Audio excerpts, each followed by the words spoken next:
د افغانستان برېښنا شرکت ولس ته د کلنۍ لاسته راوړنو راپور وړاندې کړو. د اماراتي شرکتونو لوی ریاست سرپرست مولوي احمد جان بلال په مشرۍ د حکومت رسنیو مرکز کې د کلنیو لاسته راوړنو په اړه جوړې شوې خبري ناستې کې د افغانستان برېښنا شرکت د تیر یو کال لاسته راوړنو په اړه معلومات وړاندې شول. په دې تړاو جوړې شوې ناستې کې د اماراتي شرکتونو لوی ریاست سرپرست مولوي احمد جان بلال د افغانستان برېښنا شرکت تیر یو کال کې د کورنۍ او وارداتي برېښنا کچې د افغانستان برېښنا شرکت پراختیایي پروژو، پرمختګونو او لاسته راوړنو په اړه معلومات وړاندې کړل. د تیر کال په جریان کې شرکت مجموعاً 1,216,690.5 میگاواټه برېښنا تولید کړي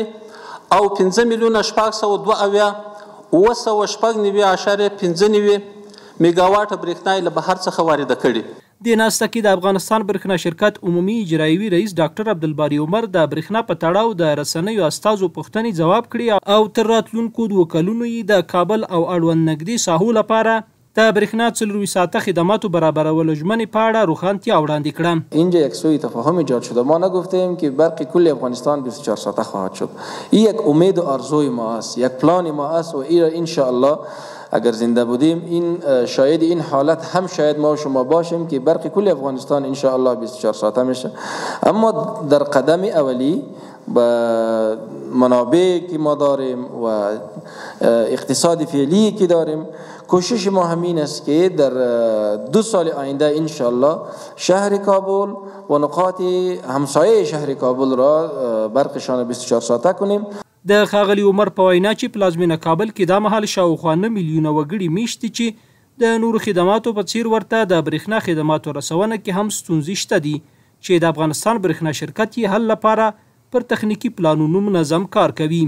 د ښاغلي عمر په وینا چې برېښنا شرکت تیر 3 کلونو کې له 300,000 زیاتو نویو پیرودونکو ته هیواد کې برېښنا ویشلې چې اوس ټول هیواد کې د پیرودونکو شمیر له 2 میلیون پیرودونکو زیات شوی دی. در طی 3 سال گذشته امارت اسلامی توانست که به 300,000 مشترکین دیگه هم برق توزیع کند. ما قبلا در وقت اداره کابل 1.7 میلیون مشترکین داشتیم در برېښنا شرکت، حالا ما بیشتر از 2 میلیون مشترکین داریم. ښاغلي عمر زیاته کړه چې پلازمینه کابل کې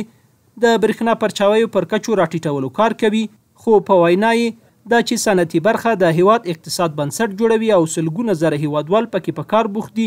نو د برېښنا ویش ورته اړین دی چې له امله یې د هستوګنیزو برخو برېښنا کې کمښت راځي او د پرچاویو کچه ورسره لوړیږي.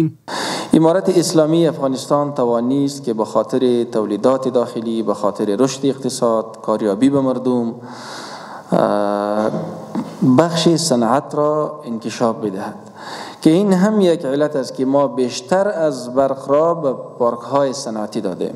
به خاطر رشد اقتصاد، به خاطر رشد تولیدات داخلی. د افغانستان برېښنا شرکت عمومي اجرایوي رئیس دغه راز زیاته کړه چې د برېښنا پراختیایي پروژو بشپړتیا او د نوي کیدونکې انرژي شته کورنیو سرچینو څخه په ګټې اخیستنې به پلازمینه کابل او لوی ولایتونو کې